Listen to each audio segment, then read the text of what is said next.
Le film que vous allez visionner est au sujet d'un homme appelé Ernie Hollins.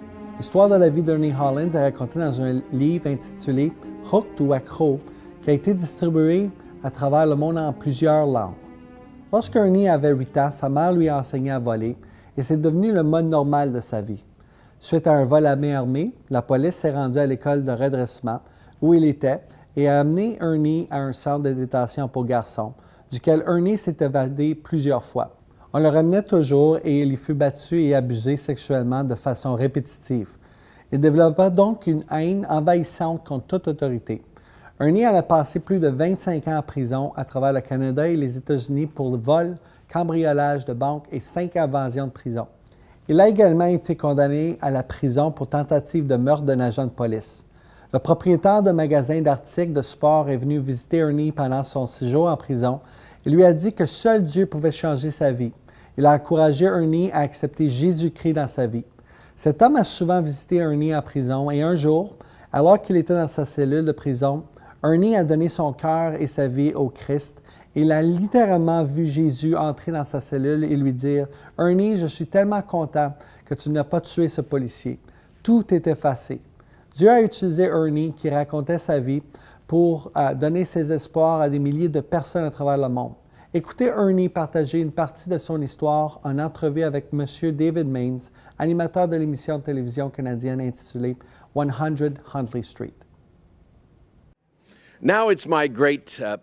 Il me fait maintenant grand plaisir de vous présenter l'auteur d'un livre dont plusieurs milliers de copies circulent actuellement dans les prisons et dont les bienfaits ont touché un grand nombre de détenus. Le livre s'intitule « Hooked » ou « Accro » en français. Pendant son séjour en prison, Ernie a façonné des milliers de mouches à pêche.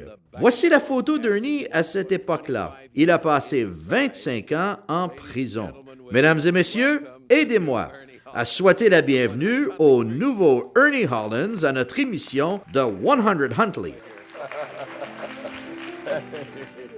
Bon, alors viens t'asseoir, Ernie.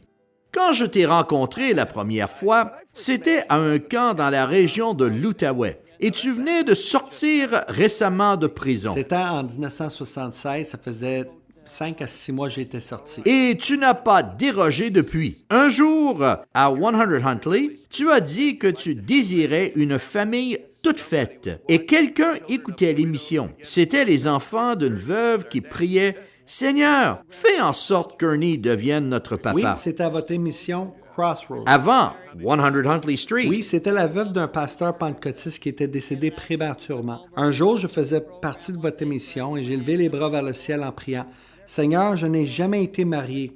Que penses-tu de me donner une famille toute faite? » Cette charmante dame et ses enfants m'ont vu à l'écran et ils ont prié « Seigneur, donne-nous Ernie comme papa. » Et elle a dit « Non, non, non, pas un ex-prisonnier comme père. » Ils ont continué à prier pour moi. Et ça, c'est réalisé. Dieu est bon. Et un de ses 3 enfants vient de se marier. Tu l'as accompagné dans l'église. Oui. Et tout le tralala, incluant le tuxedo. J'appelle ça le costume du pingouin. C'est un événement récent, n'est-ce pas? C'était beau, le 4 août. Et n'oublions pas la petite Joy, votre fille, à toi et ton épouse. J'avais 50 ans quand j'ai eu mon premier enfant. Je dis encore aux gens que je me sentais comme Abraham. Gloire à Dieu. Et je dis à mon épouse, chérie, ce n'est que le début. Il y en aura d'autres. Gloire à Dieu. Ernie, cette semaine, on a le thème « Servir et protéger ». On veut mettre l'accent sur la police. Merci Seigneur pour les policiers. Et le travail qu'ils font. Et tu es l'invité de la semaine. Oui. À chaque jour, un ex-détenu. Que pensez-vous? Que disons-nous au monde ici à 100 Huntley en ayant comme invité un ex-détenu qui a passé 25 ans en prison et plusieurs policiers? En fait, le chef de police sera ici mercredi. Nous disons que Dieu aime tout le monde.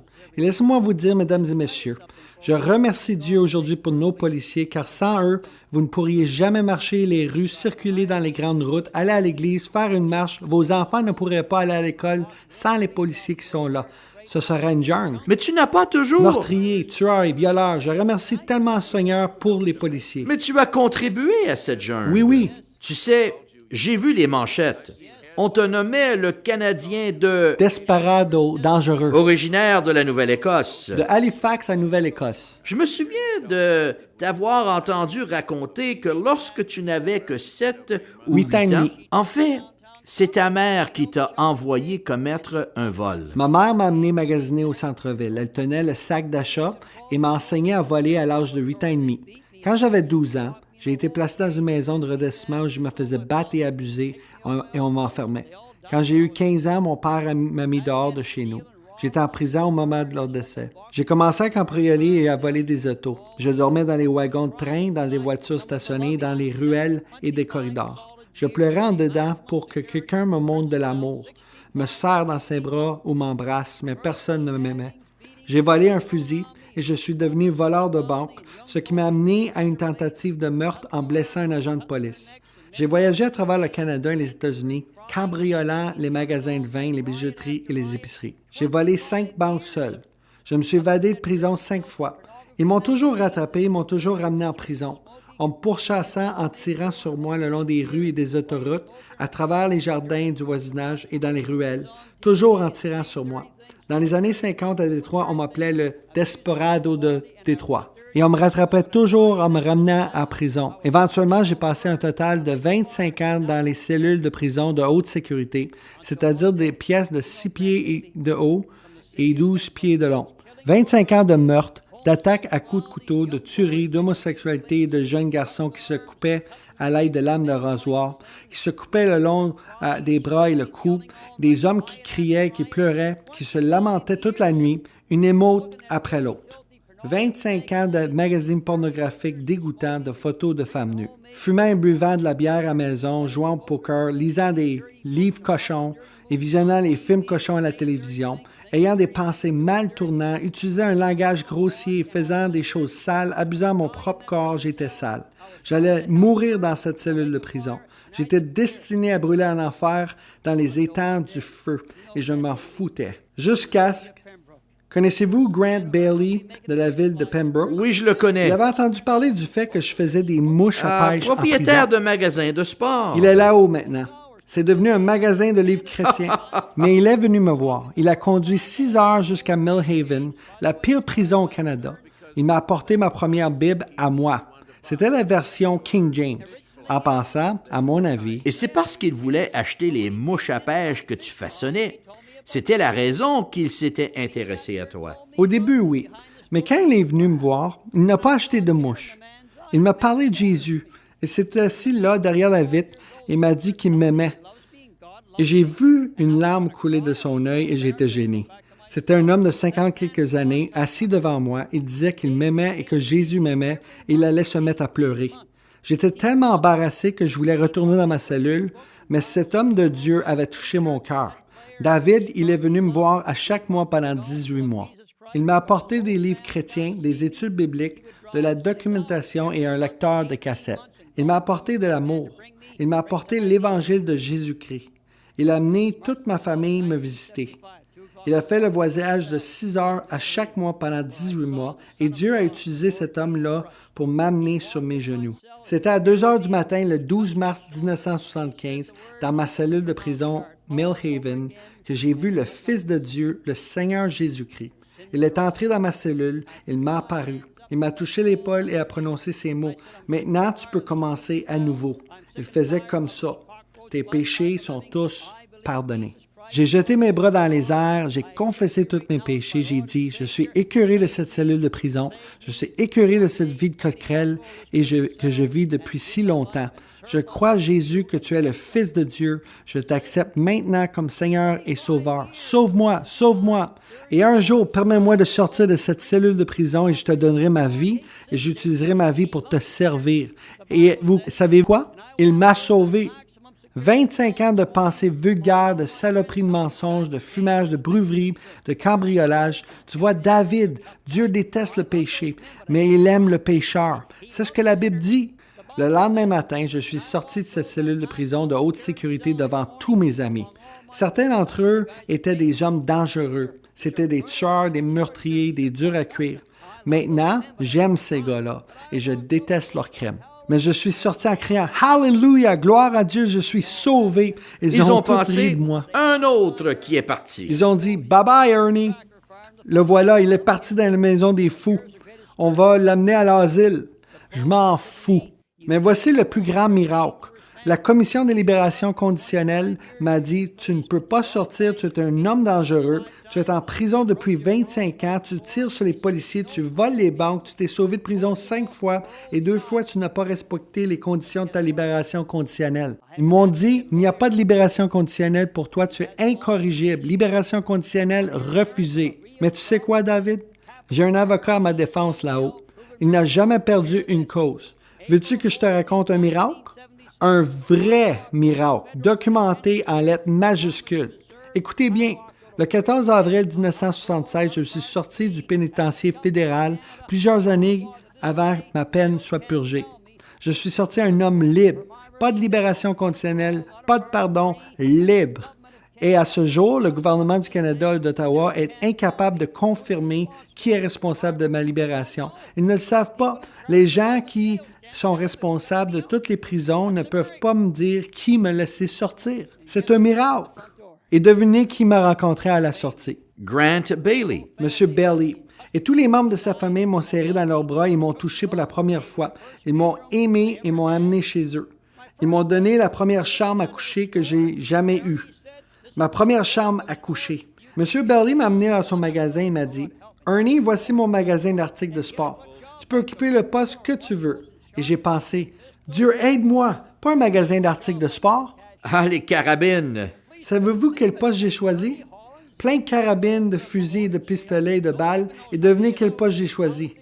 Caissier. La police n'en revenait pas. Ernie Hollins, criminel incorrigible sorti de prison, personne ne comprend même comment il a pu en sortir. Il est maintenant caissier dans un magasin d'articles de sport. Il secoue une Bible de la main, louant Dieu à haute voix. Et il parle drôlement aussi. Il est devenu bizarre. Ils n'en reviennent pas. Et Ottawa a fait venir un journaliste qui m'a dit « Nous n'en croyons pas nos yeux. » Et j'ai dit « Eh bien, monsieur, je ne suis plus le Ernie Hollins que vous connaissiez. Je suis le nouveau Ernie Hollins, l'homme de Dieu né nouveau, rempli de l'Esprit, baptisé, parlé en langue du Saint-Esprit. Et je ne m'en vais pas à l'enfer faire un feu. Je m'en vais au ciel. En fait, il se peut que j'y aille dans 5 minutes. Et vous? Où allez-vous? Connaissez-vous Jésus comme Sauveur et Seigneur? C'est si simple. Regardez-moi. 25 ans en prison, 45 ans dans le péché, mais Dieu m'aimait. Je me fous de ce que vous auriez pu faire, où vous avez été et où vous êtes maintenant. Il frappe à la porte de votre cœur et il vous dit « Je t'aime et je veux t'aider aussi. » Alors, pouvons-nous prier maintenant, David? Oui, bien sûr. Donne-moi ta main. Maintenant. Fermez vos yeux car on va prier. Répétez à haute voix les paroles que je vais prononcer. Seigneur Jésus, Seigneur Jésus, je suis un pécheur. je suis un pécheur. Je confesse tous mes péchés. Je confesse tous mes péchés. Je ne retiens rien. Je ne retiens rien. J'accepte Jésus-Christ, Fils de Dieu, J'accepte Jésus-Christ, Fils de Dieu, comme Sauveur et Seigneur. comme Sauveur et Seigneur. Je te donne mon cœur, Jésus. Je te donne mon cœur, Jésus. Je t'aime, Jésus. Je t'aime, Jésus. Merci de m'avoir sauvé, Merci de m'avoir sauvé, d'être mort pour moi, d'être mort pour moi, de pardonner mes péchés. de pardonner mes péchés. Seigneur Jésus, sauve ma famille et tous ceux que j'aime aussi. Seigneur Jésus, sauve ma famille et tous ceux que j'aime aussi. Je réclame leur salut maintenant au nom de Jésus. Amen. Je suis sauvé. Je suis sauvé. Merci Jésus. Merci Jésus. C'est tout. Ce n'est pas une sensation, mais tu vas te sentir bien. Si tu as prié cette prière et que tu étais sincère en priant, tu es maintenant un chrétien. Ton nom est écrit au ciel et les anges du ciel te fêtent en chantant et se réjouissant avec joie. Tu es sauvé. Quand tu iras à l'église dimanche, obtiens une Bible, lis-la et prie. Et Ernie, ils doivent aussi dire cette bonne nouvelle à quelqu'un immédiatement. C'est vrai, tout de suite. Puisque vous avez prié avec Ernie et avez demandé au Christ de vous pardonner, vous êtes pardonné. Romains 10, 9 déclare, « Si tu confesses de la bouche le Seigneur Jésus et si tu crois dans ton cœur que Dieu l'a ressuscité des morts, tu seras sauvé. Car c'est en croyant du cœur qu'on parvient à la justice et c'est en confessant de la bouche qu'on parvient au salut. » Il n'y a pas d'exception. en dépit de ce que vous pouvez avoir fait. Le roi David et l'apôtre Paul ont commis des meurtres avant de venir au Christ et ils ont été pardonnés. Dieu dit dans Ésaïe, « Venons et discutons ensemble, dit l'Éternel. Si vos péchés sont rouges comme de l'écarpe, ils deviendront aussi blancs que la neige. Oui, s'ils sont rouges comme la pourpre, ils deviendront aussi blancs que la laine. Nous étions tous condamnés à mort en raison de nos péchés, mais grâce au don de Dieu, dans la personne de son Fils, le Christ, qui est mort et qui a payé notre pénalité de nos péchés, nous avons reçu la promesse de la vie éternelle. Romains 6, 23 dit « Car le salaire du péché, c'est la mort, mais le don gratuit de Dieu, c'est la vie éternelle en Christ Jésus, notre Seigneur. » Puisque vous avez demandé à Jésus de pardonner vos péchés et d'entrer dans votre vie, vous êtes une nouvelle personne. 2 Corinthiens 5, 17 affirme ainsi « Celui qui est uni au Christ est une nouvelle créature. Ce qui est ancien a disparu, voici ce qui est nouveau est déjà là. » Vous êtes né de nouveau, vous êtes une nouvelle personne. Il se peut que vous vous posiez des questions par rapport à une telle déclaration, comme Nicodème dans la Bible. Nous naissons de la chair de nos parents, mais en croyant maintenant que Jésus est le Fils de Dieu, vous êtes nés de nouveau dans la famille de Dieu. C'est une naissance spirituelle. Jean 1,12 nous dit « Certains pourtant l'ont accueilli, ils ont cru en lui. À tous ceux-là, il a accordé le privilège de devenir enfants de Dieu. » Jésus ne détourne personne. Il nous dit dans Jean 6, 37, « Tous ceux que le Père me donne viendront à moi, et je ne repousserai pas celui qui vient à moi. » Christ vit maintenant en vous, et il vous promet, puisque vous l'avez accepté, qu'en quittant cette terre, vous serez avec lui au ciel pour l'éternité. Vous avez donné à Jésus sa place dans votre vie, et ce vide que vous cherchiez tant à combler avec toutes sortes de choses qui vous semblaient plaisantes à ce moment-là, mais qui vous remplissaient de culpabilité, est maintenant comblé par Jésus. C'est maintenant lui qui vous donne le pouvoir de pardonner ceux qui vous ont offensés, quelque chose qui vous semblait jusqu'à maintenant impossible. Tous vos péchés sont anéantis. La Bible nous dit qu'autant l'Orient est éloigné de l'Occident, autant il éloigne de nous nos transgressions. Il nous a rachetés. Il a payé le prix de notre liberté. Jésus nous a libérés de l'emprise du diable, car le sang de Jésus nous lave de tout péché. Si vous vous sentiez accusé, ça vient du diable. La Bible appelle le diable l'accusateur. On ne doit pas lui porter attention, car il est un menteur. La Bible dit qu'il est le père du mensonge. La Bible le décrit également comme un voleur, un tueur, un destructeur, mais il décrit Jésus comme le pasteur qui donne sa vie pour nous, qui nous donne la paix et nous donne la raison de vivre pour notre vie. Il se peut que vous n'avez pas senti la main de Dieu toucher votre épaule comme l'a fait Ernie, mais votre expérience est basée sur des faits, les mêmes faits auxquels Ernie a cru dans sa cellule de prison. N'ayez pas honte de Jésus. L'apôtre Paul est resté ferme. En effet, je n'ai pas honte de l'Évangile de Christ, c'est la puissance de Dieu pour le salut de tout homme qui croit. Romains 1, 16. Assurez-vous de dire aux autres que vous avez pris la décision d'accepter Jésus et demandez une Bible pour fortifier votre foi. Si une Bible n'est pas disponible immédiatement, priez.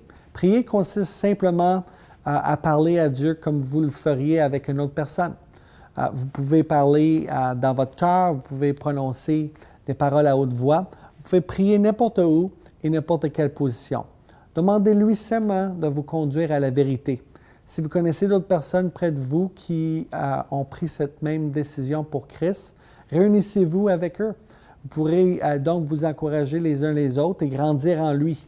En tant que nouveau chrétien, vous tomberiez peut-être à l'occasion, mais ne laissez pas le diable vous décourager et vous dire que vous n'avez pas changé. Rappelez-vous qu'un enfant qui apprend à marcher tombe quelquefois, mais il se relève et persévère.